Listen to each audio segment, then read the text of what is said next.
What's up, guys? Barry Gaming here, back with some more Idle Chatter podcasts. And of course, we do have MK and June here once again. Today, we're going to be talking PvP meta, mainly because I know we've kind of already talked the heck out of Russell and Drake, but there's more changes. We got to address it because they are huge in the PvP meta, and it really depends on who you have and who you can fit on your team to really say what the best PvP meta is. It also depends on your server, whole bunch of things. So I figured the first thing we should jump into here is let's take a look. Who do you guys want to do? Do you want to do Drake or Russell first? Who should we talk about? I feel like there's more to talk about with Russell, so we could start with Drake. Okay, we can do that. Yeah, I think so. Let's jump over to Drake. So there were a few changes here. Let me see if I have the right infos up as well. Nope, I already have the wrong one. Oh, Barry just doing Barry things like always. All right, so Annihilating Meteor. Okay, there we go. There's the right one. So as you can see on the right-hand side here, there were some minor changes, although they ended up being pretty big as far as gameplay goes. The biggest one is the mark only lasts 1 round instead of 2 rounds. So before, you'd have a huge chance to have that mark just completely purified off. This way, it actually goes off before purify, so you're guaranteed to get that extra damage off. So I don't know if June, MK, you guys have been playing around with these heroes in the past week. Either one of you want to jump in and tell me your experiences with the new buffed Drake, especially that active?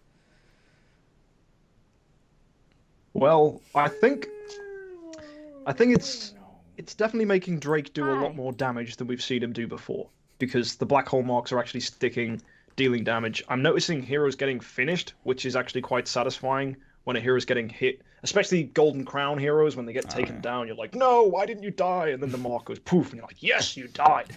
That's what I thought, Garuda. It's very satisfying. But there's also one thing which is, I don't know if this is really much for me. I think I mentioned this last week as well, that carries marks get removed by Purify. So there is a possibility that having black hole marks getting removed at the end of the round means that there is an increased chance that carries marks definitely get removed. Because if you can carry mark and black hole someone, it's like maybe the carry mark's going to stick. One of them's going to kill you. Or if the black hole, yeah, it's a win-win basically. So it's, I mean, that's one small thing, but generally overall it's made Drake a heck of a lot better because he's just dealing more consistent damage. The only problem is black hole marks, I believe it's only active and basic attacks, so passive damage doesn't get stacked from it, and a lot of the damage we're doing at the moment is passive damage. I could be completely wrong with that, but I do like it. I think it makes him do more damage. I think it was a correct decision to reduce the overall damage done by black holes as well, because if it's guaranteed to pop in PvP, which it is now, having the 100% of damage done is pretty silly. But yeah, I don't know what you think, June. Yeah, I was I've had a little bit more experience actually with Drake than with Russ. The Russ that I had access to was still on a C4 stone, if I'm not mistaken, so still not a fully teched out stone. So I had more experience with Drake in PvP. I also built one on one of my own accounts to test random stuff. But what caught my eye was actually it's not that apparent now, and I don't think you can experience too much of it in gameplay in PvP currently, but the fact that he's a little bit more CC proof, if that's even a thing, so that the negative armor debuff being applied at the start of round and also at the end of round. I haven't paid too much close attention, but maybe you guys have seen that. But can it actually skip a hero? I'm not too sure. So like if the round starts and let's say carry is their lowest HP hero, that shield goes out on the carry.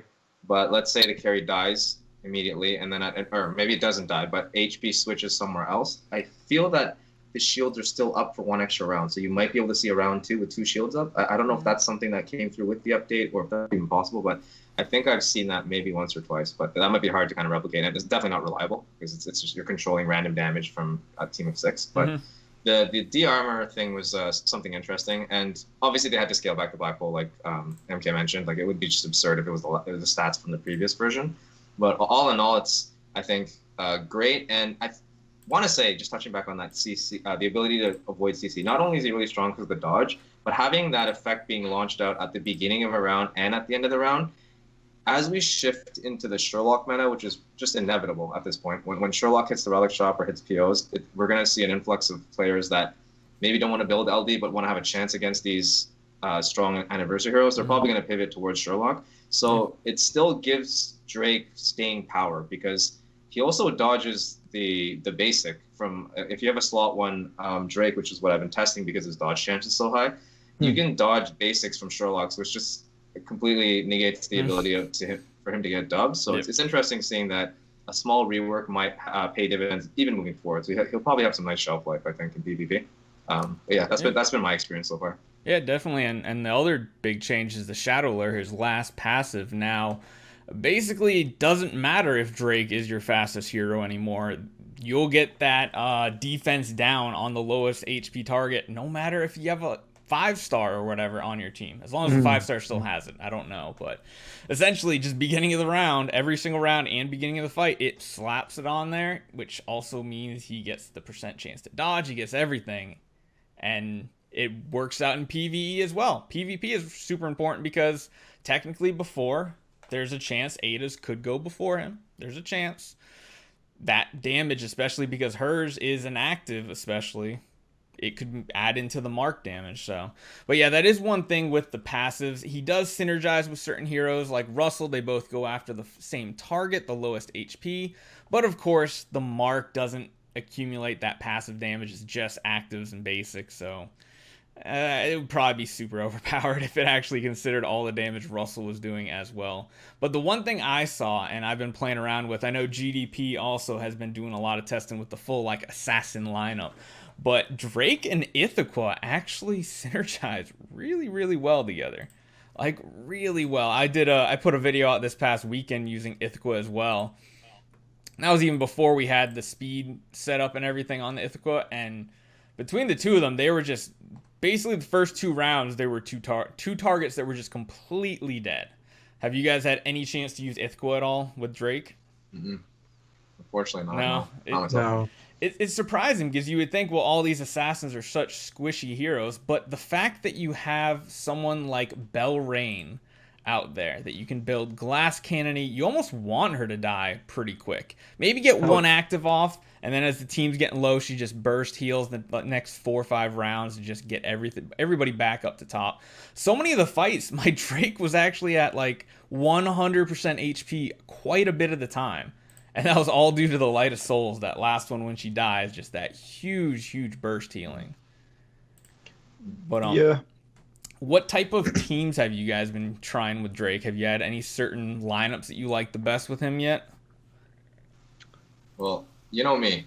I'm trying to find just that core of double Tara Belrain.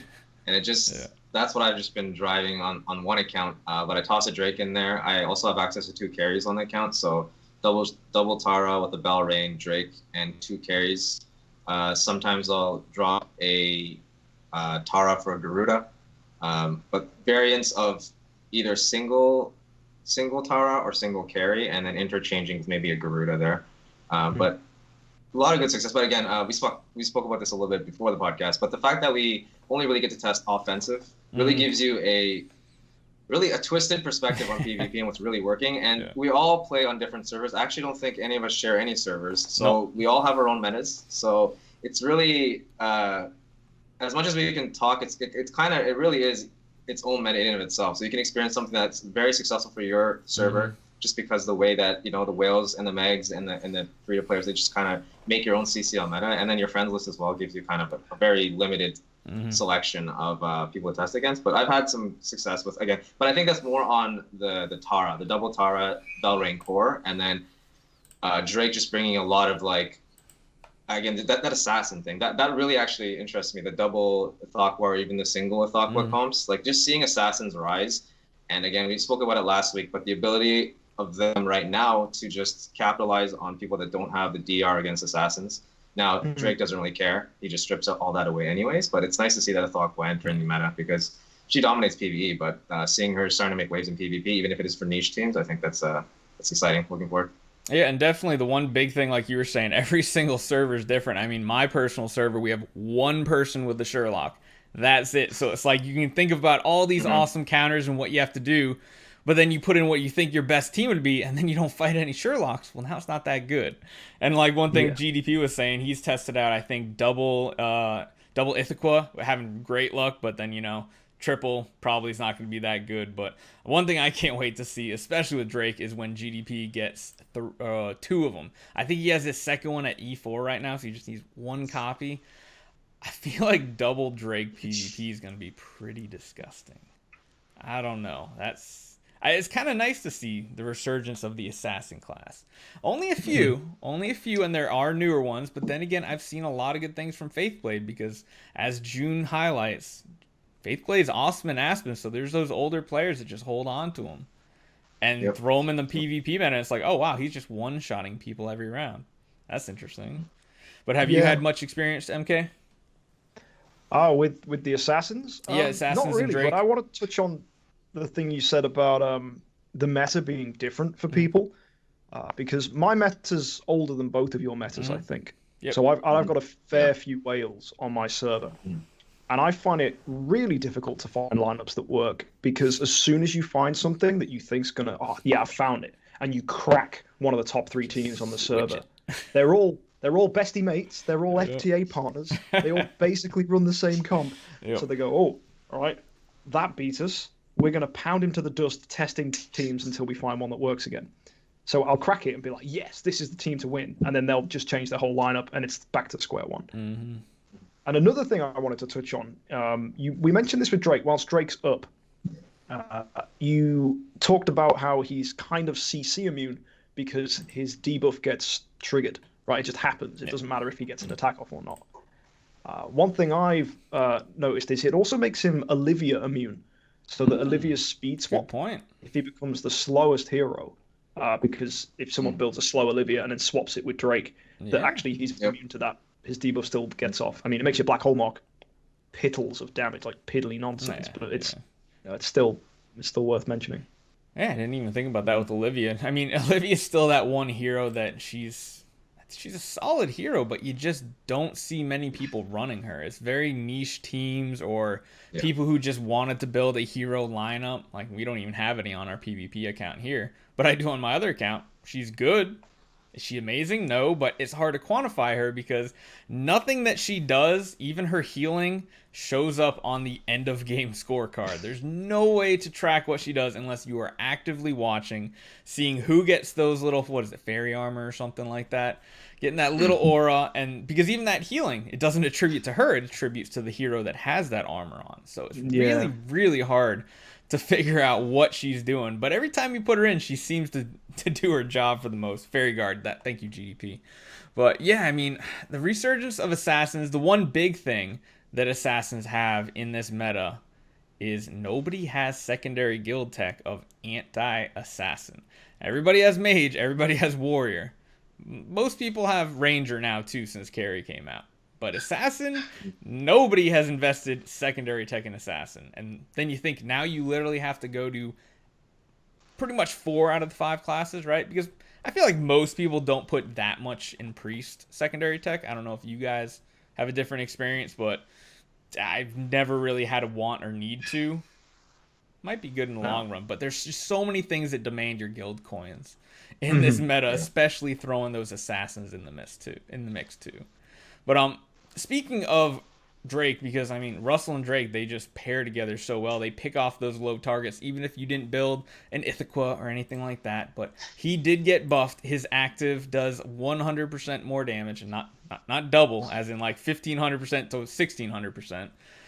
And of course, the big part, his passive, he now does 20% more holy damage natively, and he gets more of those little tiny light arrows. And those guys, I don't know if you guys have seen the same thing I have, but pretty much is gone from barely almost killing a target to killing them like every single time now. Like literally it used to get to the point where they'd proc the maybe first layer of unbending, but then it would stop and then a heal would come through, which made it really hard to finish off Sherlocks and Garudas, especially because usually that would mean you already killed a carry, because it takes like, 3 arrows to kill a carry. It's ridiculous how easy it is to kill carries now.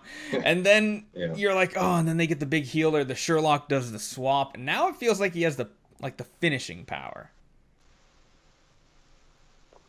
Yes, is basically my agreement with that. It I made a little video about this actually. I think it was yesterday or the day before, Hmm. and I've definitely found it significant. The arrow boost. If you just think about an active skill from Russell, it used to give him 3 arrows, and he used to get 1 arrow at the end of a turn. Yep. Now he gets 2 arrows at the end of a turn, and it gives him 4 arrows. Yeah. And one thing worth noting is his basic attack, the arrows like that he would gain from that are he gains retrospectively. It's like I've done my Yep. basic attack, I'll have some arrows now, please. Yeah, yeah. I could use them right now. Whereas actually, does he even give him the arrows? Does he do? He gains some with like yeah, he does. Yep. I think so. Yeah, basic attack. Yeah, but actually, if he uses active skill, he gets to use the arrows he's given himself. So when you're blasting someone, if the active skill goes off, whack, and it triggers unbending will shields. If it used to be 3, and then the one you gain at the end of the round, that's like what 4 arrows. That's the unbending will shields went, and the hero remained and lived for another day to do things. But if you can get it to go to the end of the round now, you get 2, and then the active skill gives 4, so that's 6 arrows he's plowed in. That's gonna trigger unbending will if it's not already up, and then pop the 4 balls and then finish the hero. So I totally agree. He's able to kill things much more consistently, especially if you give him a demon bell. It's something I've been mucking around with. Some people have said no, still use golden crown, and I totally get that argument, but just for the one reason alone that he can just rip a hero, even if they've got unbending will shields, it kind of excites me that little bit. Yeah, and I mean, running energy on a Russell, it might be a thing if we're running speed Russells and you're investing in your light statues in Celestial Island, because he is the same speed as Carry, and Carry's really the only one you care about on outspeeding with the active. I mean, he does get that native damage reduction when he uses his active, so that does help him survive. And if you do have the right support heroes, it can keep him alive as well. Plus, you got the unbending layers. I kind of agree. I'd like to try him that way, but I just don't have the speed to do it right now on my server. If I did, I would probably run energy on both of them, both glittery. Because I will have my second glittery demon bell by the end of the week, and I can't wait to start playing around with that too. So, oh gosh, yeah, that should be fun. That should be some fun. You're going to be that guy, aren't you, that gets a whole host of 5 glittery demon bells? And like, look at me, active skills every round. No, it's gonna be a while. GDP is gonna be there first, probably. Oh, sure. Oh 100%. man, you gotta figure I'm only four into the 20, or no, wait, 4 into what? You want technically 5 people to have it, so I still need 6 more after this week to even have a chance. And that's just the basic crappy version. Guys, I don't gotta even get have my lucky on that first demon Bond bell. quest. Yeah, you don't even have your first demon bell exactly.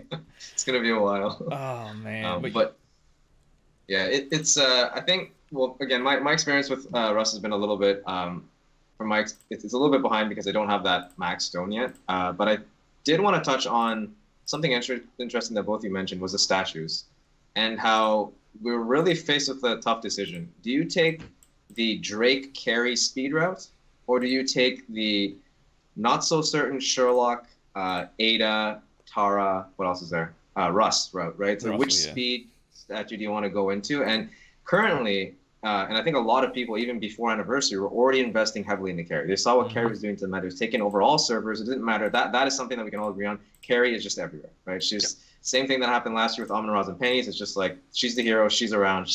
You want them in pairs, doubles, triples, quadruples. It doesn't matter. But the fact that we're so bottlenecked by those medals from Celestial Island, it makes it interesting, because even like Barry said, I want to test, but I don't have the speed. So then you have to make a compromise. It's like, all right, so if I'm investing heavily in a dark speed deck, then my Russ has to be tankier. So then that itself creates its own meta on your server. So it's interesting seeing that we can't max against like Guild Tech, right? You want to buy a bunch of stuff, a bunch of advanced tech, but you just don't have the income. Like, there isn't enough actual resources to do everything you want to do. So it'll be interesting seeing that speed difference. And you can already see it now. Like, if you just test randomly on one of your friend lists, and I faced people that have faster Aspens than my Ada when I hadn't invested yet into my light side. It was just, at first it's weird, and then you realize, all right, yeah, the Celestial Islander statues. So, but it's an interesting kind of thing of seeing how the speed is probably the one thing that will probably inform you, at least in the next 5 to 6 months, of how you should build the stones, the artifacts, and maybe even the enables of your heroes. Maybe you want them tankier. If you don't want to spread yourself thin and do both statues at the same time, and you want to heavily invest in the dark, then maybe getting speed Russell just isn't part of the game plan, right? You just can't. It just won't be a thing because you'll constantly be outsped by carries. Yeah, and it's a long investment too. I think it's something like to max out one statue, it's going to be 4 to 5 months from the original start date or something. So we're what, 2 months into it ish, somewhere in that range, I think. Maybe a little longer. I don't know. But it's going to be quite a bit, especially because I know a lot of people are splitting it now because they were, like you were saying, they invested in those carries. But now they're like, crap, I really want the Russell to work out. And now my Ada's actually getting slower too. I'm just going to start investing in. So like even on one of my accounts, it's like I literally have half and half in light and dark. Both. Like it's like he just is a perfect mix. It's like, where do I put my points? Now I just made it 9 months before I have either one of them maxed out. It's like the one thing that I love the Celestial Island buffs and everything. It's just frustrating when you try to do an analysis of heroes and you can't reliably go off of a baseline of information. You can't realize, okay, this person is going to be this fast. If I do this, I'll be faster. So this should be the result. It's like, well, maybe, and then it's like, nope, not on that team. Okay, this one I can kind of test it out and see, is he, okay, he's faster. Russell's finally faster than the carries. Now I can actually test what I want to see. And that's one thing I haven't had a chance, and sounds like MK has, playing around with those speedy Russells with those energy artifacts, which to me was one of the things I wanted to try out first and foremost, but I just never got the chance to do it. So at least somebody did. The thing with the Russells is it's not even like because I'm fully aware that any carry I fight is going to outspeed my Russell. The energy artifact Russell, the punt isn't in running a quick Russell at all. It's in actually running carries who are definitely quicker than opposing carries with energy, and it's basically relying on, let's say someone's got 2 carries. Yeah. There's a 1 in 3 chance that I hit a carry and nick their energy. And I'm going to if I've got 2 carries that both have a 1 in 3 chance, okay, there's significant odds, not 100%, but there is a significant chance that I'm going to nick at least one of them carries of their Demon Bell energy. Let's assume they're doing the classic 2 carries both with Demon Bell. So right, there we go. 1 carry's out the picture.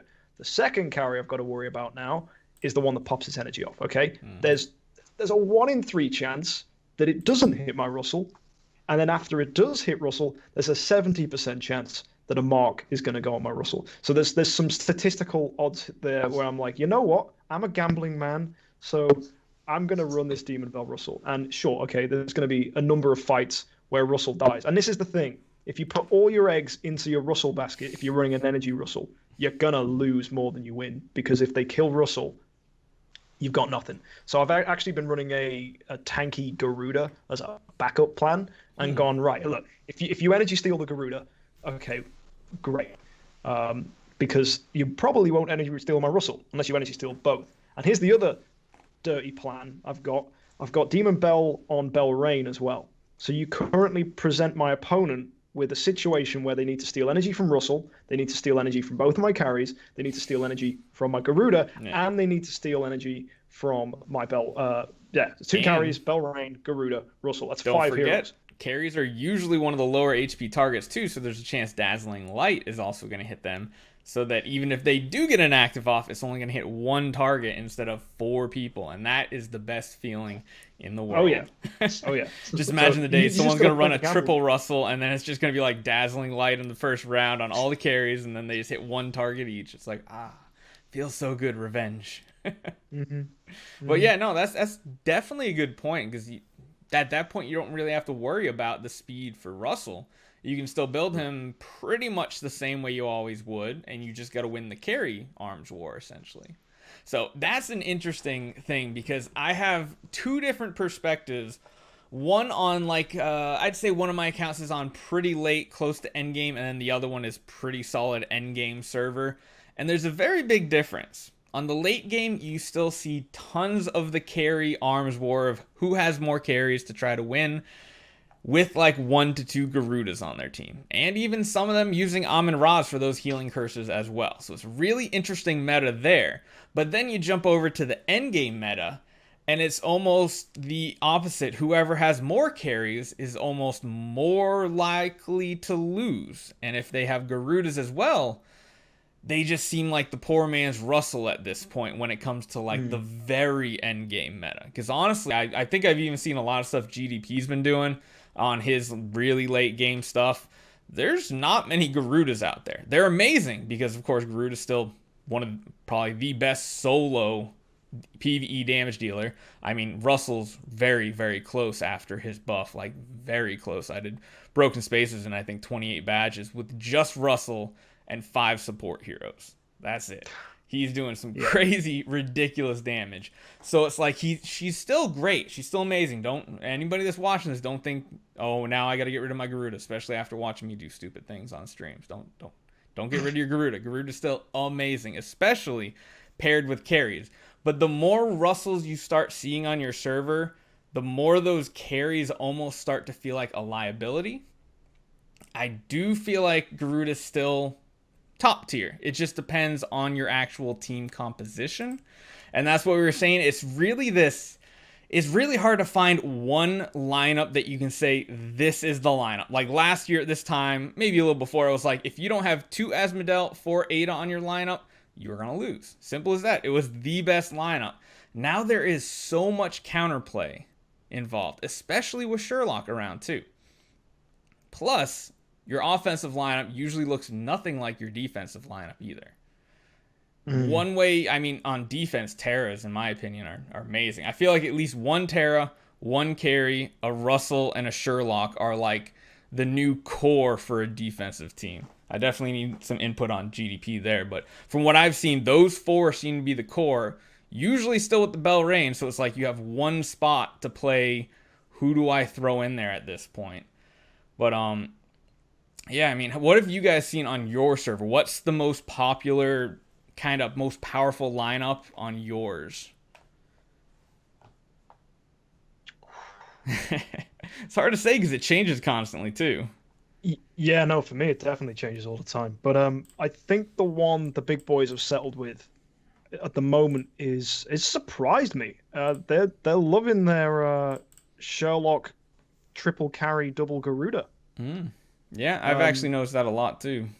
It's because it's all about the carry game at that point, which is weird. It's like okay, look, if whoever basically stops the opposing damage dealers from finishing is going to be the person that wins. Whether they've been turned into a dove, whether you've locked them down with a Tara, whether you've stolen their energy with a carry, as long as there's no active skills coming from the big people like Russell and Garuda, you generally can out-tempo your opponent if you're getting more active skills off. So I think there's a lot of people settling with this triple carry Sherlock malark because you've got 3 people that can energy steal and 1 person that can turn you into a dove. And then they've doubled down on the Garudas to be like, surely if I run 2, 1 will get an active skill off, right? It's a numbers game. Yeah, it's grim when that Garuda active skill does hit. Although I do find it very funny when a Garuda active skill hits and my carries and Drake dodge it, and then the person it does hit has unbending will shields. It's like, ha ha ha. You got your chance and you missed it. So it's a weird meta. Oh yeah, definitely. I think the issue is a lot of people are responding to how I'm behaving right now, because I've recently just popped up in the top 5 and just started disrupting a lot of the way that these teams have been functioning. So I think this is just something they found that beats me, and that's probably why they've gone with it. Because as you say, the meta is constantly changing. Whereas I think if I was running something completely different, so would they. Oh yeah, definitely. Well, because they basically have to in response to what you do, which in my opinion, I think makes for a pretty healthy PvP environment. It is rough for the people who only have their one lineup and it's like, well, great, it did work. Now it doesn't work. What do I do? But it's one thing where it's that big difference of thinking you have a late game account versus an end game. An end game, you can kind of tweak, mix up who your heroes are, swap some artifacts around, try to look for that optimal setup. And a lot of people aren't quite there yet. So that's why we have to make a big differential? That's not the right word. A big difference here and say that again, late game and end game are two very different topics. I mean, these Garudas are going to pretty much rule until you get to end game. And then even at end game, they still have a place. So make sure you guys don't pull out from this and say that, you know, oh, they said this hero is bad, blah, blah, blah, or come back with, no, they're still God tier. Again, it really just depends on what the teams look like.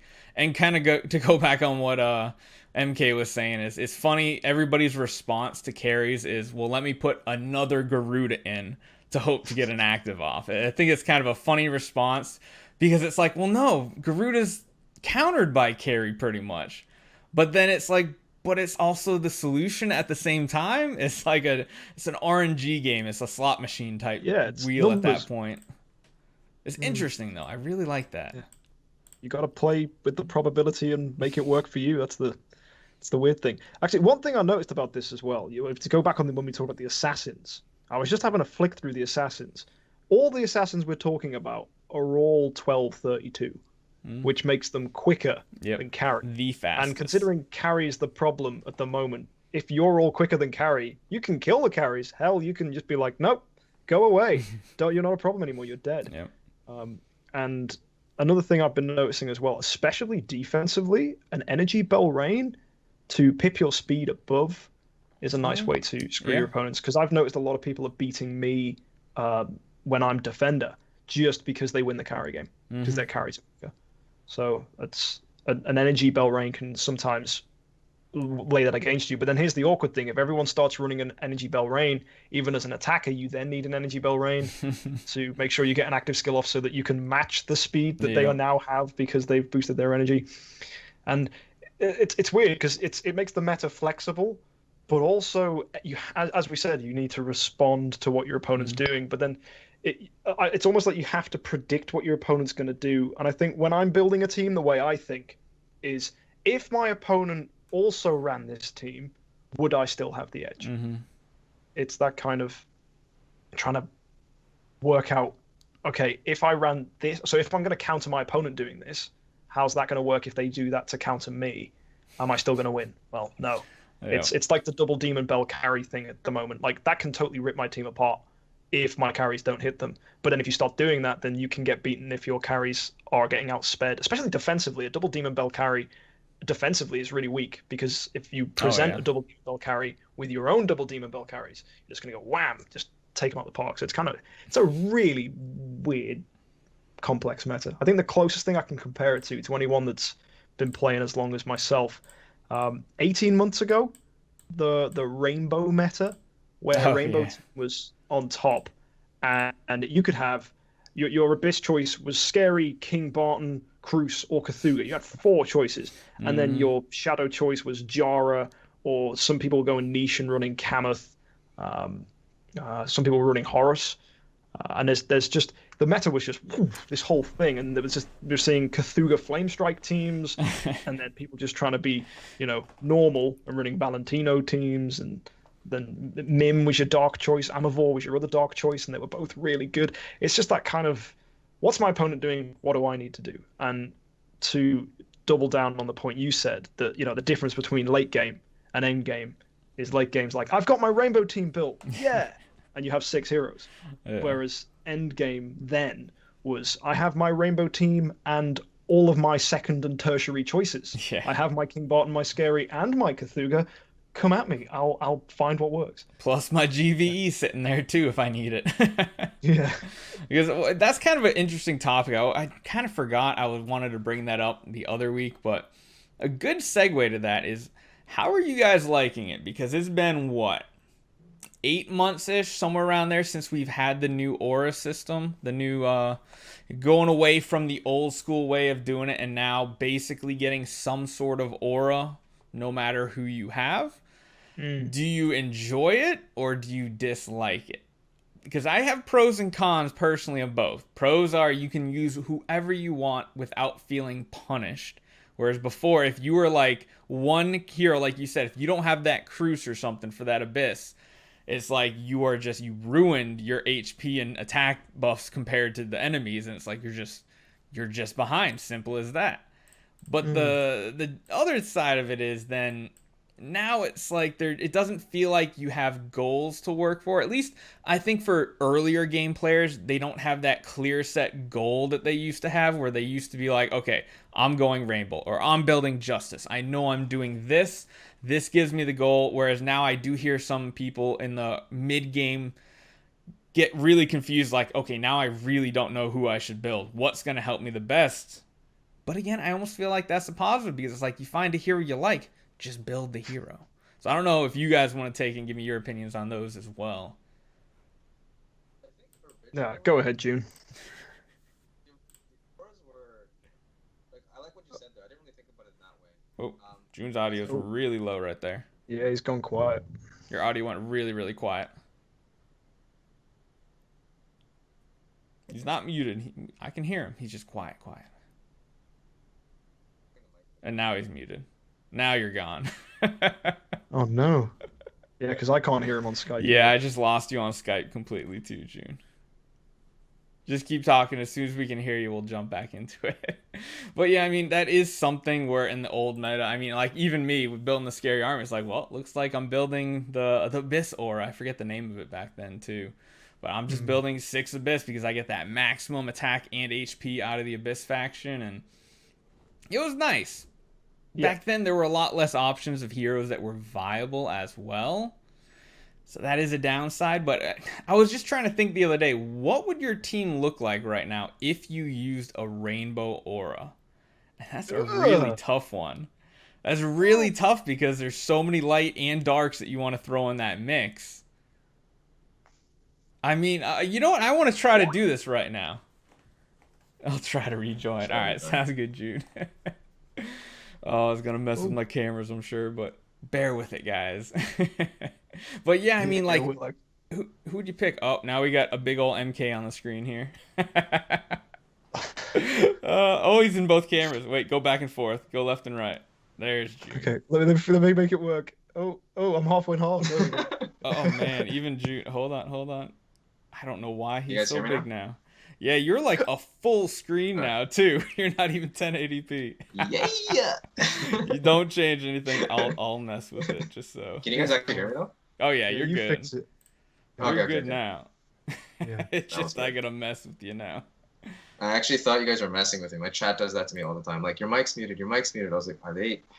I hate it me? so much. That happened to me last guys Thursday. clowning me? I got so mad. Then it was, there's a spider behind you. I was like, Yeah, that one's constantly for you. Let's do this. Goodness. Anyway, to answer the question about what a rainbow team would look like now, I think the issue that's glaring over me is Shadow. What Shadow hero do you choose? And then the other one is, like, I was actually going to say Forest, but no, it's just instant pick Garuda because all the other Forest heroes are poop at the moment. Actually, then again, what about Olivia? Oh, Olivia or Garuda. Oh no! And then is your light Belrain or is it Russell? Do you run Olivia to pseudo Belrain? Oh, it would be bad. Nah, it would. I think, yeah, it would just not be. So I was saying that Barry mentioned something very interesting. Like, it gives guidance to earlier players, which I think is good, right? Like our old system where we had like you were giving up so much equity by not having a rainbow team or an all abyss team or whatever the Aura system was. Mm-hmm. But now that you have free reign and free control, like I think the complexity is something that long term is very good because it gives people freedom to make hero decisions how they feel and fit in these really nice synergies that you would be sacrificing way too much. And I think there was moments during the old Aura system where people would break Aura because the synergy would be so strong. The synergy would outweigh the actual raw stats you would get through a team comp. But I think if you take a step back and look at people that get kind of invested in the game and they play the game for more than 6 months, you'll learn the ins and outs of team building and heroes and what works and what doesn't. And then you'll be happy to have the option to choose heroes that not only you think are cool, but also future heroes that might come out that you can just toss into a lineup, just randomly and then try to make it work. But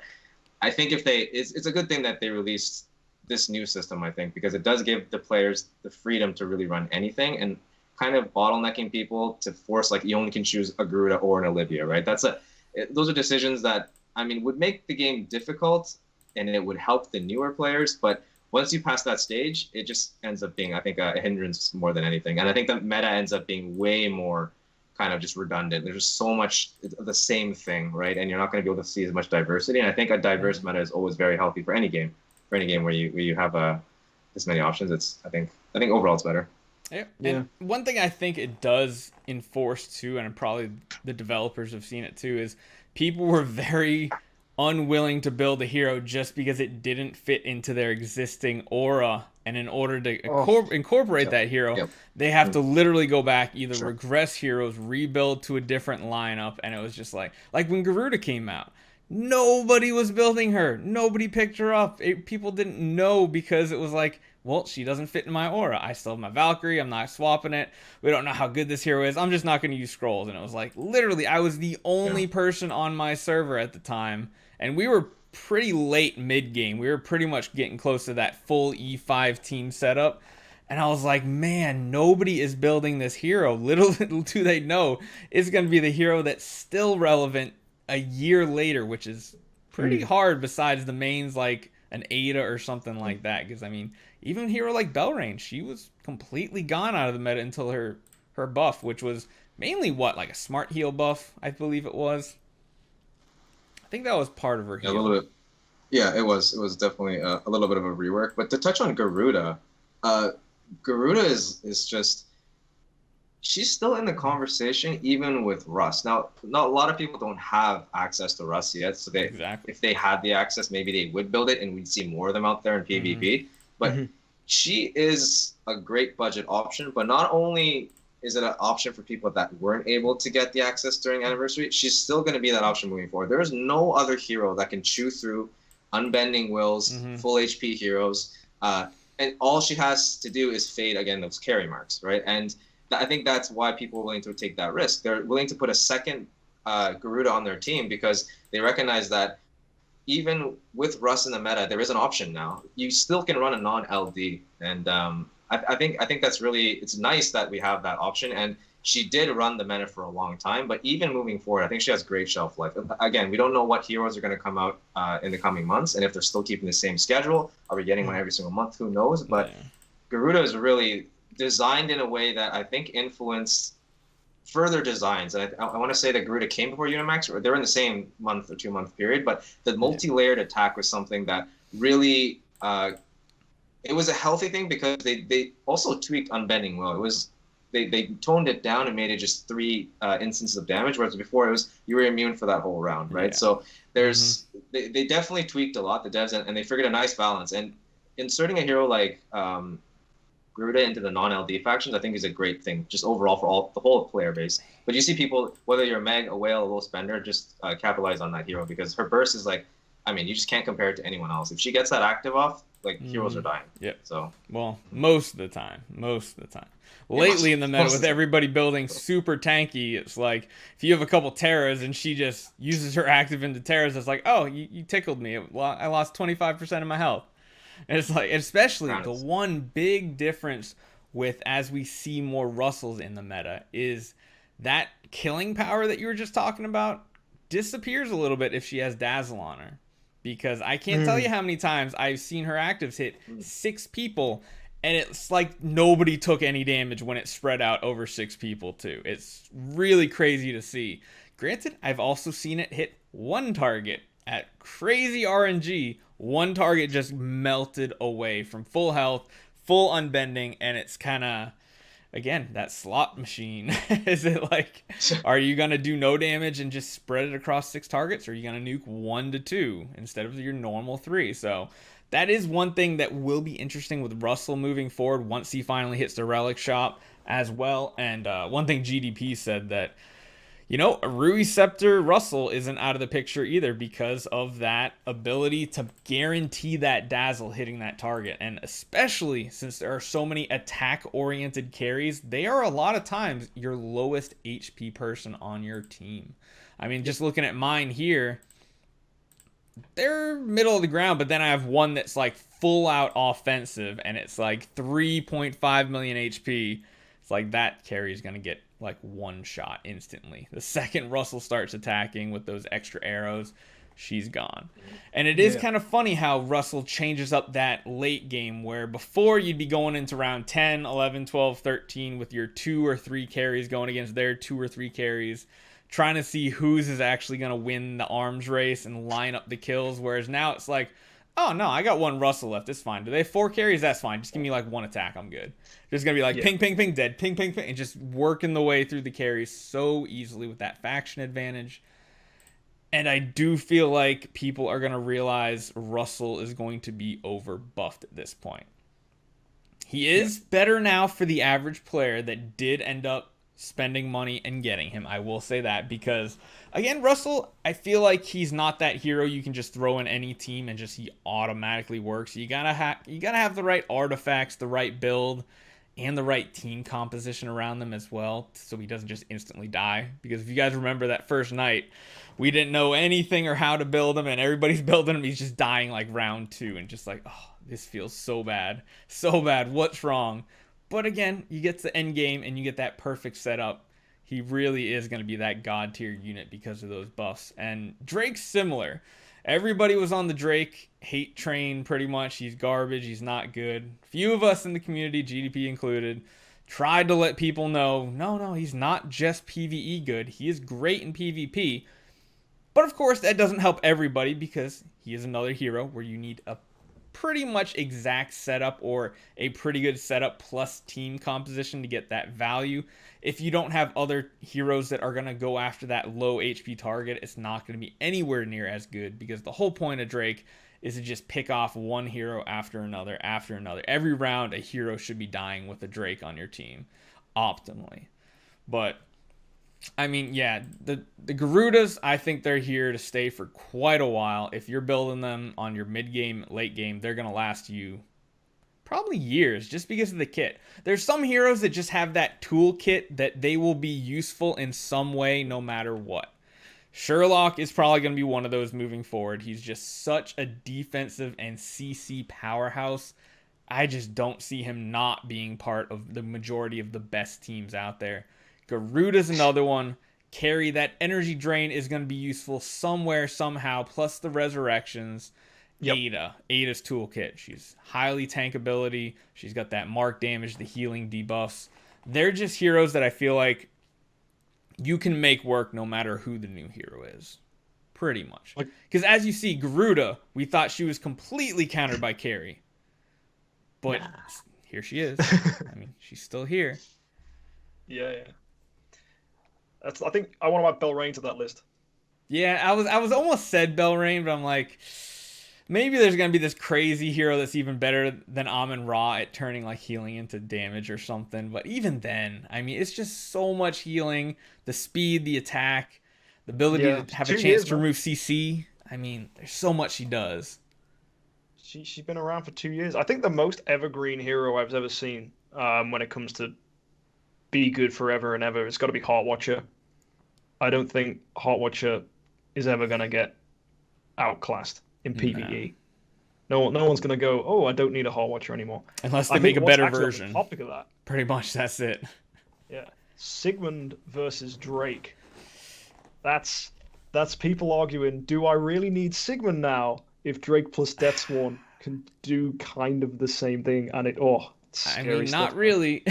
Not to go too much into PvE, but it looks like the lineup that GDP didn't have a burn hero, I don't believe. I think he ran triple Delacium, Ithaca, Drake, Heartwatcher. I'm pretty sure that's what he ran. Correct me in chat if I'm wrong, GDP, but I'm pretty sure he went without the burn hero, which is kind of crazy to think about.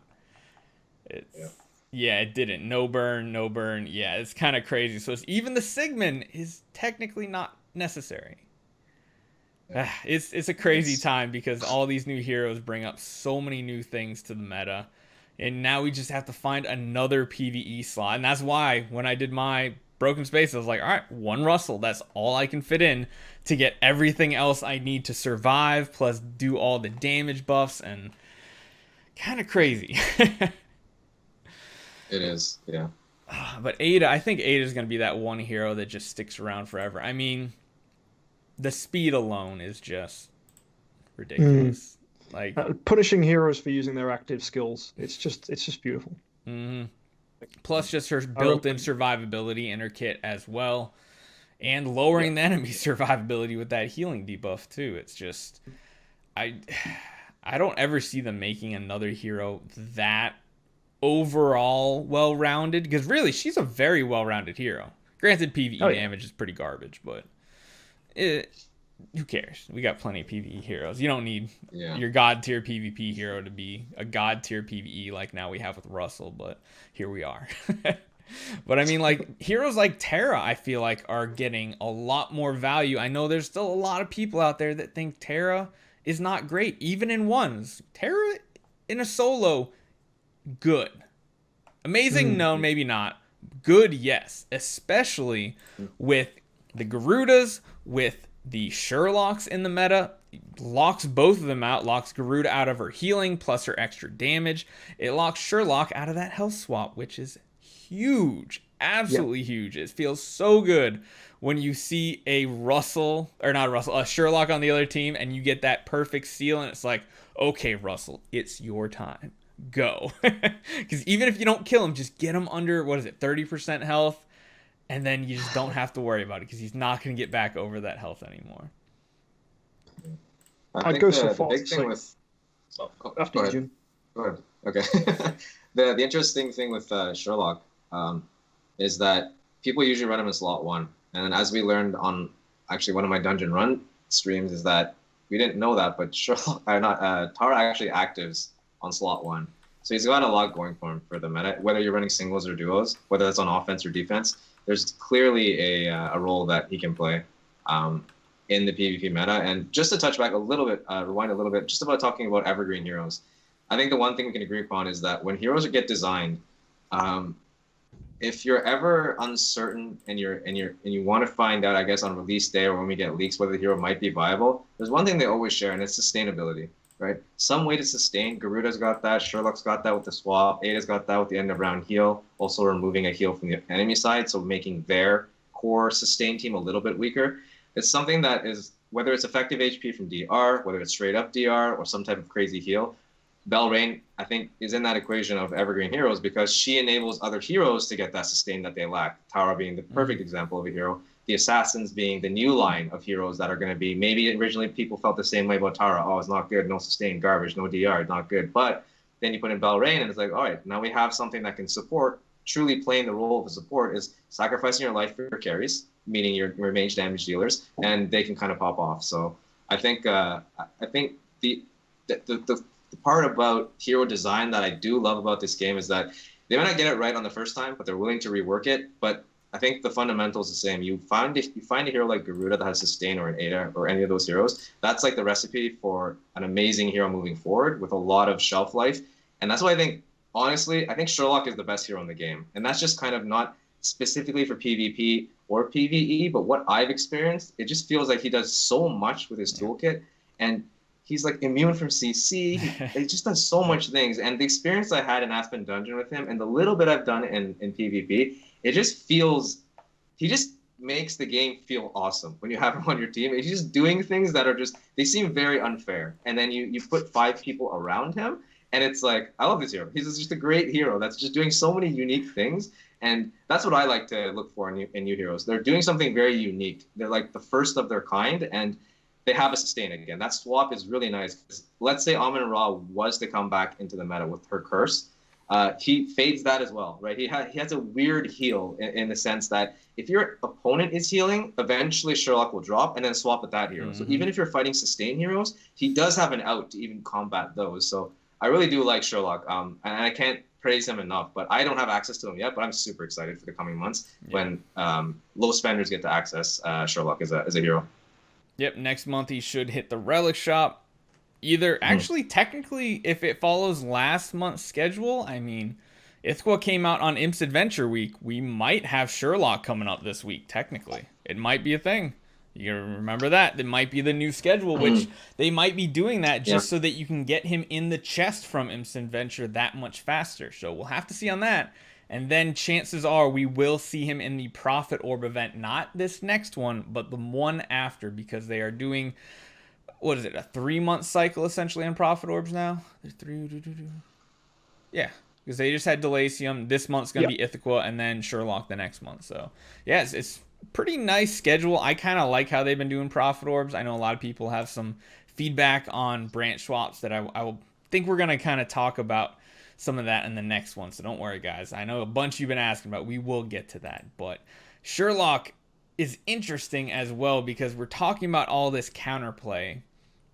And I've actually had a really good experience against a couple Sherlocks that I constantly would lose to on my my light account. I've thrown a slot 1 Asmodel full tank mode, like full tank mode. Yeah. And Sherlock never gets a swap off. Never. Never, ever, ever, ever, ever. And it's the best feeling I've ever felt. And then on top of that, you just throw a couple Terrors in there too, just to add insult to injury. And it's like, yeah, Sherlock is basically useless on defensive side of things. Of course, he still CCs. But yeah, that's the one thing. It's like a hero like Asmodel could be useful. Are you going to throw him in your normal lineup? God, no. Because he's going to be horrible against every other team you face. But those crit marks, they actually kill people once in a while through those unbending, but they don't do much damage. So it is kind of cool. We have also seen a resurgence of the teams and servers where they have completely dropped their Garudas. They are getting farmed by Mim Cheese teams on offense, which is something I find hilarious to see. So one thing, guys, if you are in those later games and you're against people not in your guild that have a Mim Cheese, make sure your defensive lineup has at least one Garuda just to counter those Mims, because the Mims are back destroying teams, like absolutely decimating teams with the triple Mim, triple Emily lineups. It's just disgusting. And it was kind of funny because I know Soul was one of them that showed it to me. It was like, oh yeah, hey, look at this. There's no Garuda. And you know, the biggest counter to Mim, and really one of the only, is Garuda. I mean, Ada's do good, Horaces do good, but Garuda. Yeah.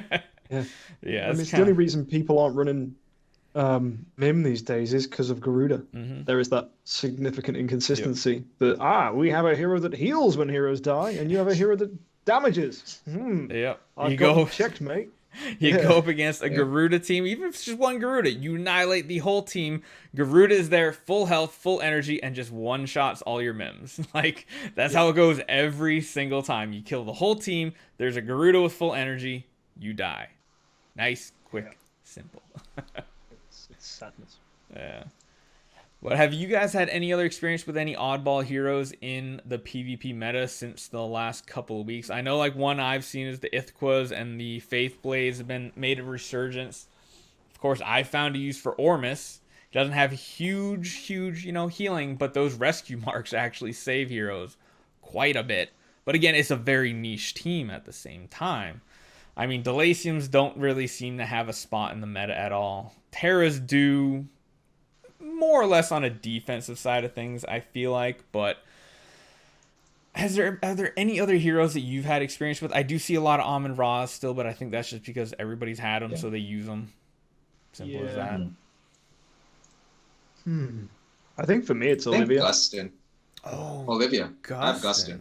Gustin. Yeah. But that's just a remainder. I was this account was just given to me, and there was a Gustin, so I'm not a fan of swapping and regressing when I can get away with it. So I kind of kept him around. But he's hard to get to work. But his soul link, or whatever that's called, is actually, it's good at chipping away again at unbending. It's a very, very slow, archaic version of Russell. But it's kind of like it. If you put him slot 1 and he's kind of taking a little of that aggro from heroes that don't hit random heroes, which is not that common anymore, but slot 1 used to be a thing in our meta. It kind of works, kind of like it just pings away slowly, and it's usually targeting, like it's random who it links with. But I find that if Gustin is to get marked early, that's a huge burst of soul link where you can actually output a lot of damage. Yeah. But the problem is he's a bit slow. So maybe if you invested in Celestial Island in the dark side, you can run him along carries to maybe, again, win the carry battle, get him with the totem. Because if he does get a totem up, I mean, it's really powerful. It's a smart heal with 25%, I believe, max HP to be healed. So it's a baby version of Deer being activated at the end of every round. So it is a nice counterplay, I guess, to this move towards our heroes are going to target your weakest heroes and try to assassinate them, Gustin can kind of counteract that. But I haven't had too much success. I have tried him for fun on my friends list. He's a great hero to watch play out, but again, he's a little slow, and you need to build him really tanky. So you can't really go with a speed stone, maybe a speed HP stone. Try to get that totem off, but trying to rely on speed and to high roll dodging the carry marks, like that's not really where you want to be in the meta, I feel. But he's a little niche. The only niche one that I can think of that I've kind of played around with a little bit, but yeah. But Olivia's interesting. I actually don't have Olivia on any of my accounts. So talking about Gustin real quick before we go over to MK, people probably saw on my Saturday stream, we were just doing random PvP fights, and there's one person on my server that had the tankiest Gustin slot 1 that I have ever seen. Withered armor, everything. Could not kill him as the last hero standing and would time out every single fight. And that's with 2 Russells alive poking at him. Could not kill him. Wow. Couldn't. That end of round heal was crazy. And I was like, this is ridiculous. How, we're slowly whittling him down, but there just wasn't enough time. Now when Trial of Champion rework comes out, that's a whole different ballgame. Gustin might have some huge value in that. Because like you said, that little ping, it literally would start killing my Russells, and I'm like, stop, I have no way to heal at this point. Even the deer isn't keeping up with it, because it actually is a lot of damage that he was putting out. And it was just like the tankiness was crazy. So it's kind of nice to see a wild card hero like that have a spot like on a defensive lineup that is pretty cool. Besides that, I mean, Olivia, of course, has her spot. She's kind of that filler type hero. Same with Amun-Ra. Amun-Ra kind of is that nice transitional hero from the late to end game where you almost still need her just because those bubbles and those healing curses are very strong against late game teams. Most end game teams don't really care about the bubbles as much. But if we do get more heroes like Drake where, it's a big burst of damage, her value might go up. The other one that a lot of people love to try to keep active is Aspen. Aspen is everybody's favorite hero that just never seems to 100% fit in anywhere, even after his small rework. But, I mean, he does, if you are going against teams that don't have Amun-Ra's on them, Aspen's can actually work, because Amun-Ra's counter both his damage and his healing. Actually nukes him sometimes with his healing. But I think it was a month ago. We had a Sherlock team with a bunch of carries, and then we just throw a random Aspen in as a finisher, and we were just decimating teams. Like, this Aspen was just chopping down trees left and right. The carries in the Sherlock... No, that's what it was. We were on an account that already had double Sherlock, triple carry, and then we threw an Aspen in to finish it off. That was pretty entertaining, because between the Sherlock health swaps and the carry's drains, because, carry gets them low, but she has a hard time finishing. Usually takes her 4, 5, 6 rounds to start killing heroes off. The Aspen was just chunking people with his actives and everything. Even his basics were just, it was the typical what you normally see in Seal Land. Oh, low target, dead. Just completely gone, deleted off the map. So I do think it's kind of cool that some heroes like that can still exist and find their spot. But again, ultimately it really does come down to your PvP meta on your server. So you can take what we say with a grain of salt. It really comes down to what works on your server.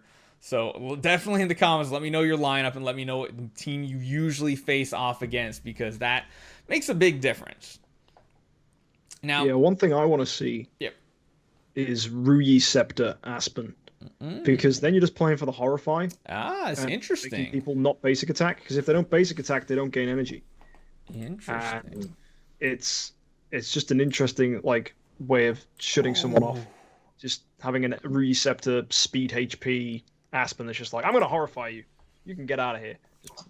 Just imagine Ruyi Scepter on old school Aspen hitting 3 targets versus the one now. That could have been a pretty nasty combination right there. Especially an upgraded Ruyi Scepter on the old Aspen, because before it was he would hit 3 targets and have a 35% chance to Horrify each one. What is it now? It's a 50% chance to Horrify 1 target, right? or something like that on the basic. Yeah. 100%. Oh no, 100% chance to horrify the target. Yeah. So the basic used to be 3 targets as well. The active still all 4 of them, I believe. Right? Has 50% chance to horrify all the targets. Yeah. So that could have been something really nasty, especially with a splendid or radiant Rui Scepter. That would be a little crazy there. Wow, that could have been crazy. But I guess the last thing we should really talk about if we are talking about PvP, I know MK is not a fan of these, but the new upgraded artifacts, because it really can make a hero be decent and then be completely overpowered. So the one that probably makes the biggest difference is Sherlock right now. People are running a Rui Scepter just for that additional CC.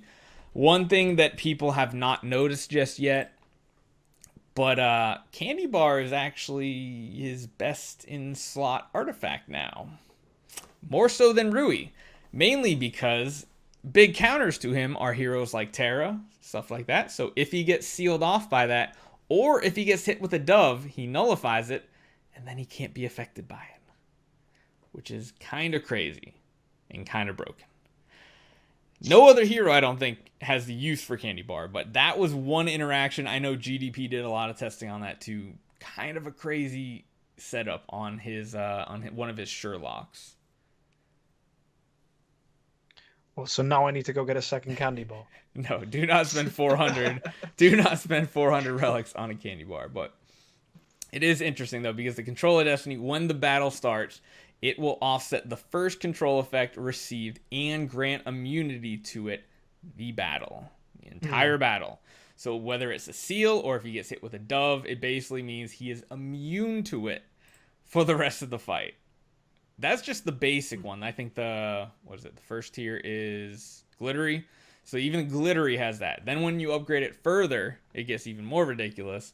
When the round ends, if the hero is controlled after that by something else, they get 20% or 10% all damage reduced for the next round, which is pretty crazy. Makes a tanky hero even tankier. But of course, Rui Scepter is amazing on anybody you want. Speed, and then of course it has that control aspect. I think both of you guys would probably agree that this is probably one of the most important artifacts if you have heroes like Sherlock, Unimax even, because Unimax kind of faded out of the meta. Sherlock has definitely taken his spot. But, I mean, any hero that wants some sort of CC, and even Russell, has a potential of using this in the future as well. Speed stats are always amazing on artifacts, so you can't really get away from Receptor no matter. I would think it's highly unlikely they release another artifact with speed. It seems like we have A and B that still has yet to hit the Ormus workshop, so who knows what that's going to come with. But Receptor just having more speed is just going to be the pay-to-win version of A and B. It seems like they're more willing to give out A and Bs. They've always been pretty generous with A and Bs because it's a offensively statted but with speed, so it's primed for PvP, but it doesn't have amazing all-around stats. Whereas Receptor just sometimes you don't even need the control precision, right? People are running it on carry just for the speed, just for right? speed, and it gives her a little bit more tankiness, and it works really well in this meta when you're trying to get your you're fighting a carry battle, right? And you want them to come back and do their actives before the opposing carries, but you get more HP to dodge that the dazzle from Russ. There's just a lot of good things going with it, and the control precision is just icing on the cake. If you can find a hero like Sherlock or any other hero that gets released between now and forever that has any type of control CC, it's gonna love that, right? Because CC is, you need to be quick. So this artifact it's probably one of the best. The crown can probably come and go. If they introduce more things like Drake, like an AoE removal of DR or pure DR, that just invalidates a lot of the crowns. So this one is crazy because it has speed and control precision. Now sometimes both of those aren't used in tandem on a hero, but when the stars align and you find a really good CC hero that really wants to be fast, it's going to be one of those items that you're going to want the Splendid. I mean, I hate to say it, but if you want to be competitive, you're going to have to rock the Splendid. Yeah, it's kind of crazy how we've gone from a meta that was so heavy in CC to then to a meta where there was zero CC whatsoever, and now we're back to a pretty heavy CC. I mean, there's different types of CC, you could say, like the marks now and from carry, but I mean, at the heart of it, HP and speed, that's the best two stats you can really have in PvP. You're never going to not want a tankier hero. I mean, you might appreciate the attack more, but also having that control precision attached onto it is just amazing. That's why I bought mine day one. Yep. Yeah, I think having HP on really lends to its favor as well, because at the moment, if you're putting speed on a hero, that hero matters to you. Mm-hmm. And if that hero matters to you, you don't want them to be your lowest HP hero. So having the Receptor with HP just means you can increase the chance that you're not going to get dazzled or Drake locked or just whatever's going to just ruin your time, like whether it's passives from Russell, who knows. Well, one thing I've actually been noticing, we talk about outlier heroes. I get really annoyed when a Garuda is the lowest HP hero and my Russell's just punching it, and it's like he's punching a sandbag. Uh-huh. It's like, so, I mean, is there a place for a magic stone sword Garuda? It gives damage reduction, but it doesn't give HP. Yeah. So you could just have a Garuda that's like, come and get me. Like, okay, if Drake's around, then okay, forget that plan. But, it's if you can get a Drake out the picture, which is hard, but if you find a Russell that hasn't got a Drake next to him, I don't know, Magic Stone Sword Garuda. I've just come up with it now. Zero testing. It's just a thought. I love these. I'm determined that Magic Stone Sword is going to be amazing because it doesn't offer HP but offers damage reduce. It's just going to make control immunity hero. That counts for something in this meta too. You need more control immunity just so you're not guaranteed by someone who has a splendid Rui Scepter thrown your way, You need every little advantage you can get. Yeah, it's just a stupid idea. Probably won't even work, but it's. Yeah. I want to make it happen. Maybe even on Augustin. Augustin can just sponge it, and just do the damage back to the opponent. We'll have to see what the upgraded Magic Stone Sword is. I mean, we still got hold on. So we have all of these. Let's just go over these real quick, and then we'll end with ones that we have coming in the future. So Kiss of Ghost, pretty much PvE artifact. Feels like more or less just a Aspen dungeon artifact, honestly, because most times in PvE you have Balance Strike anyway, which is more than enough healing that your hero needs, so it's kind of like a double waste, but it can be amazing. Maybe you can use it on a Drake or something like that in Aspen Dungeon. Don't know. The Staff, the Punisher of Immortals. So this one's interesting because it doesn't seem like crit's all that important for a lot of the newer heroes, especially. A lot of damage is coming from passive, and that crit and crit damage kind of gets wasted, and so does that extra 12% damage. I did try I tried out a Radiant on one of my Russells, and it just didn't even compare with my other Russell that had the Antlers Cane. And the Antlers Cane was just a glittery, just a 3%, and it was by far out damaging the other one. Again, maybe on someone like a Garuda, the Punisher staff could be good, but I do like these more PvE oriented ones because it doesn't feel as punishing for all the PvP players out there. Whereas well, now I have to start investing in getting my Demon Bells. I have to upgrade them. Otherwise, if I don't do it 6 months down the road, there's going to be people with 3 to 4 upgraded Demon Bells, and then I just don't have a chance. It's just not going to happen because Demon Bell is the new hot one that looks like it's going to have a lot of potential in the future. Well, let them do it. Let them spend their money. That's fine. Let them feed their Demon Bells to each other. Oh, that burn. It hurts. I can feel the pain. Well, yeah, I mean, even the level 1 ones, I mean, you get an active off, you guaranteed 10 energy to your allies. I mean, when you have 1 or 2, it's not going to make a huge difference, but if you have 3 heroes, especially like Ada's or something like that can get their actives off before the carries a lot of times, that's going to be pretty game-changing because that means your slower heroes are going to have a higher chance of having actives round 1 that can be built tanky or offensive, however you want to. It'll be interesting. I joked about it on my Petrify meme team, but I'm like, you know what? The only thing I'm going to be building for the next year on this team is 3 upgraded Demon Bells to put on Jaras, because Jaras get energy when they freeze, so it's like, can we work out some way to let a Jara active every single round? It's not going to do anything, but sure, why not? Why not? And of course, when you think about the PvE side of things, you have something crazy like, I don't know, 5 scaries or something like that, or 4 scaries. Some of them with demon bells, or you have your heart washer with demon bells, literally using actives every round. That could be interesting. I Just 15 more to go. That's all I need. I don't think it would work though. You know? Because no, now I think about it. If you can't, you spend all your energy when you use your active skill. True. So whoever goes last is going to have 0 energy. That's a good point. So we joke about having 5, but actually, Well, what you do is you put it on your 2 slow support heroes so that they go after the main heroes have already used their and that actives. gives everyone a little bump up. Yeah. Oh man, could you imagine doing it on Russell? I feel like his damage would probably be so bad. So many rounds floating. Oof. Demon Bell on Russell. No, Demon, like giving Russell energy every time he comes out of his active. He would literally be up and down every other round. I actually feel like that would be a downgrade. that wouldn't be too good. That would be but interesting. No, you want it on Belrain slow, so you stick it on Belrain. Uh-huh. And who else do you run that's slow that you can give a Demon Heart Bell Watcher. to? Drake. Yeah, Demon Bell. You can if you have like a 10-star support Drake, he's gonna be slower than your main damage dealers. Death Sworn. Because I was like, there's certain heroes it would not work on. Like Garuda would probably be horrible because she wouldn't have time to stack up all those feathers that she needs to make her active actually do big chunks of damage. I mean, I'm sure there's heroes. We'll think about that maybe in a PvE oriented one in the future. But so those are the ones we have now. As of right now, the 2 big ones, of course, Rui Scepter and potentially Demon Bell in the future. There's some niches for Candy Bar, especially when it comes to Aspen Dungeon. But we still have, 4 more artifacts coming, right? We got 10 pay-to-wins. What do we need still? We need Magic Stone Sword.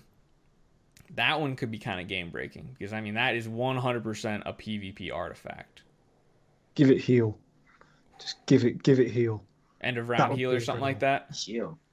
Give it a resilience. 15% healing. It would be rough. Oh. Yeah. Or even better. It already has attack stat? Oh, no. Or just control. I mean, I love control reflection, like Sherlock's got, like once a round. Oh. Gains a thing that reflects a control. So you could reflect the dove back, be like, "Kapow! No, you're a dove now." But they'll probably maybe they're even thinking that they're like, "Oh, we'll release Sherlock, make everyone build their Sherlocks, then make the anti-Sherlock artifact." Yeah, that's how it works, man. That's how it works. So we got Magic Stone Sword. I think that one could potentially be game breaking because it's like that artifact that always sits on the cusp of best in slot or just throw it on anybody if you need to type artifact. So it could take that from being decent to, oh god. I mean, I got 3 of them, so I'm kind of set right now if it comes out and it's completely overpowered. But it feels bad getting rid of extra Magic Stone Swords. Oof. But the other one, Augustus Magic Ball, that one really does need a buff, though. Like we were saying. Oh, they're going to stick dodge on that. 100%. Dodge is going on that. Dodge? Yeah. Oh, man. Yeah, dodge. I feel there's going to be that. I think that makes a lot of sense. That's like such an assassin-ish kind of quick get in and try to survive with there's no HP, there's no DR. It's just a YOLO. It'll be 10% chance to dodge, 20% chance to dodge, then 30% chance to dodge. Oh, God. So Drake has a 90% chance to dodge. Well, I'm sure it's multiplicative. It's probably not additive. So, I mean, but still, that would... God. You'd still be at like 75% dodge chance. Yeah, I'd love it. Nonsense. Oh, God. Please don't be. Please don't. Okay. All right. And then what do we have? We have a couple more, I think, right? Torch, which I think might be the next one on the block. That's rubbish artifact. It's perfect way to make it useful, though. Perfect time. I don't even know what it would be. You know what? If they want to put dodge on an artifact, stick it on that one. Something. Like, I guess that would make it balanced. Yeah, that's true. Yeah. Even then, it might not be that viable because you're 18 HP, and that's the only stat you care for, right? Yeah. In PvP. Yeah. The rest is just actually precision's. Precision's what, 15% attack essentially. Oh, do you think they would add HD to any artifact? Oh God! If they would, that would be the one to give to Russell. Right? Spear of Destiny's got it. It's the Yeah, light there's only a crown for the few. light faction. Yeah, there's only a few that they add that HD. They're really, really, I mean, rightfully so. It's a really good stat line, but seeing that on a pay-to-win artifact would That could be a good, definitely make yeah. it interesting. That could be Not sure one that which it one would that would be, but actually kind yeah. of fit on too. Throwing an offensive stat of some sort on it, or Mm. some sort of effect like what is it? What is the enable? The E3 enable? Something similar to that. What is it called? Shared Fate, where it, or no, not Shared Fate. The E2 one, Lethal Fight Back, where it increases the extra damage based on the damage you deal. That could be Oh. something that would be kind of cool, and that way it wouldn't be specifically stat oriented because there's not really many of the new artifacts that are directly stat oriented. What's the other ones we've got? So we got the ones Crown. coming up are Augustus Magic Ball, Magic Stone Sword, Torch, and then of course Crown. But I feel like Crown's gonna be dead last on that Oh. list. Right, stick dodge on crown. I am. Yes. Oof. Crown, Let's- man, Crown is already very powerful. it's gonna have to I'm- be I'm so powerful to make people use up maybe crowns. I'm a little worried.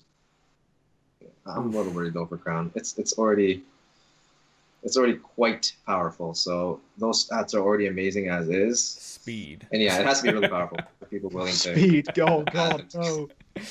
Oh god. I hope it's Imagine nothing if it was speed, but it was great. like 40 I speed really- each time. It's already so hard to get crowns as it is, and then it's like to fodder off crowns. It's gotta have to be something like completely meta changing. Well, yeah. If it went 40, 60, then plus 80 speed. If it was plus 80, outsped Rune Scepter. Oh, it would be the only artifact you ever use. I'm kind of hopeful for Wildfire Torch though. I'm hopeful for it to make it somewhat useful. Kind of like even if it's something like Candy Bar, where now Candy Bar upgraded actually has a use somewhere in the Yeah. game. It Yes. might not be PvP, Yeah. but it finds a spot. I'm sure June would absolutely love it for his Aspen content too. Yeah. But really, I think the one that Spectacular. I'm excited for and scared at the same time is Magic Stone Sword, because it's not good enough that you feel bad really about feeding off the copies, but it is good enough that it's a solid artifact. It's overall, I feel like the best overall well-rounded artifact in the game for its rarity. Crown, of course, is a better version overall, but it's extremely rare. They never give it for free. We have gotten one Magic Stone Sword in the past for free. I mean, that's the one that's got me excited, kind of. Excited and scared all at the same time. I want it. Yeah, I want it, but I don't. They better include it. The one thing that I do miss is these campaign events only having one artifact again. I really liked it when they gave you two different options. I think they need to bring that back. And it really needs to that'd be line up nice. with Ormus too. Give the whales choices. Yes. Don't make us wait longer. I've got all these universal crystal shards just burning a hole in my pocket for like 4 months now. I just Hey, can't get Demon Bell anything I came. want. Did you get Demon Bell? I will this week, yeah. Yeah, yeah. This week it'll happen. Because I think Yeah, I have like I've been so good 1,600 with my logging universal. Yeah. Oh, man. So, yeah, that'll be the next thing that really decides our meta. It should be a forest hero next, I would imagine. But they might break the cycle like they did before. Because, I mean, between Garuda and Livia, there was only a fortress hero. And, of course, light and dark. But, I mean, I imagine we're going to see a fortress assassin. We're probably going to see... Or not fortress, forest assassin, sorry. Forest Assassin's assassin. due. Fortress, I don't know. Priest? Warrior? yes. No, not warrior. Priest? Is it a priest? When was the last time we had a fortress priest? Or Ormus? I'm just gonna check now. They got Yeah, Ormus, probably. they have Emily. Nope. Yeah, it's gonna be a priest. I feel like it's going to be a priest. Yep. Ranger's pretty much Ranger- good. is it Ranger. It could be an Warrior. assassin, but I don't think they're going to Mage. overload that many assassins all in a row. Mhm. So I'm hoping we get a pretty good quality priest, although I'm going to be sad that Ormus is going away. He tries to hang on by like the skin of his teeth. That's about it. Emily's better. I love me Shots some fired. Emily. And then, of course, we're going to have an Abyss later this year, which I feel like the next Abyss hero's got to be a PvP hero, too. They are just hurting so bad for PvP heroes. Pretty much their entire faction is either PvE or garbage. Like, that's it. What is it actually going to be then? We got an Assassin, Ranger, War. I guess, I mean, Priest kind of lines up. Priest or... God, Priest is the oldest one. Cruz. Abyss Priest, yeah. Yep. That or they're going to come out with another warrior, since King Barton was the last warrior to come out. And then, of course, we have Shadow, which Ithquil made a nice step in the right direction to kind of revitalize the Shadow faction. Even has it's the best hero, the best E5 you could have on your team for PvE when coupled with Delaciums. And then now has some synergy with Drake in PvP as well, just completely destroying heroes round one. What are we looking at here? A Ranger, it looks like? Or a warrior. I mean, we have Horus, but we had Horus. Yeah, Horus. I mean, I could honestly see a Ranger, a Mage, or a Warrior from them. Because the past ones, I mean, Horus is the only one out of those that was even decent, and he's still good right now. I'll have to see if any of them are meta heroes, though. Jara was meta when she came out. Yeah, that's true. The CC was huge. Yep. Two types as well. That was nuts. Petrify and Freeze having that kind of versatility. Yeah, and then, of course, when we get to Chinese New Year and Christmas, we should be getting those light and dark heroes again. So even there, it looks like Dark is set up to get possibly a Mage? Or Warrior? Yes. No Mage or Warrior, but probably Mage. Yeah, mages, they really give a lot of design space, I guess, a lot of abilities to mages in the past. So if there's a dark mage coming in 6 months, I would assume it's going to be very broken. Yeah, and meta defining. So that'll probably be Christmas, maybe. We'll see. And then, of course, the last one we'll see is probably a light. I personally think a light Assassin's probably going to be next. Looks like that's what's up. It's a light assassin. It's got to be. Yeah. Assassins. Because every other light hero, I mean, you got Russell, Terra, Ada, and Belrain are the last 4 light heroes. I don't think there's a single faction that has a power lineup like that for the last 4 heroes. So if there's hope for a completely over-the-top hero for Assassin, it's probably going to come from the light faction at the end of this year. So if you're a fan of light, I mean, I don't want to overhype it now, but I feel like that's going to be I think the light and dark coming up are lining up with the right classes and everything that they could be very broken. Especially that dark mage. 4,000 scrolls. Yep, start saving up. Start saving up. For Christmas. Or just spend like $500 at one of these other events, build a hero, get those Stop swaps. that nonsense. Oh, that's true. It's a possibility. So, you guys want any other thoughts before we head out here today, or? I think we covered a lot of stuff today. Yeah.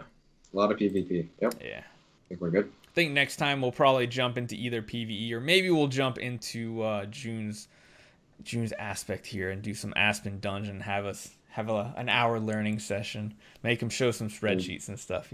Goodness. I'll give him control and make him do everything. How about that, guys? But hopefully you guys enjoy this one. Definitely leave some comments, leave some questions down below. Let us know what you want to see next week. We're pretty open to kind of do whatever topic you want to see. I mean, if Sherlock does hit relics this week, that could be huge and a big topic to talk about, because I'm sure we're going to see teams with double and triple Sherlocks. You know what's going to happen. People love doing it. You know I love building multiples of heroes, so I'm sure there's others out there that were stupid enough just like me to build it. A triple Sherlock defensive team. Can you imagine that, guys? Oof. All right. That was for days. Yeah, it could be scary. It could be interesting, especially with the new Trial of Champion rework coming up next month too. So hopefully you guys enjoy this one, and I'll see you guys next time.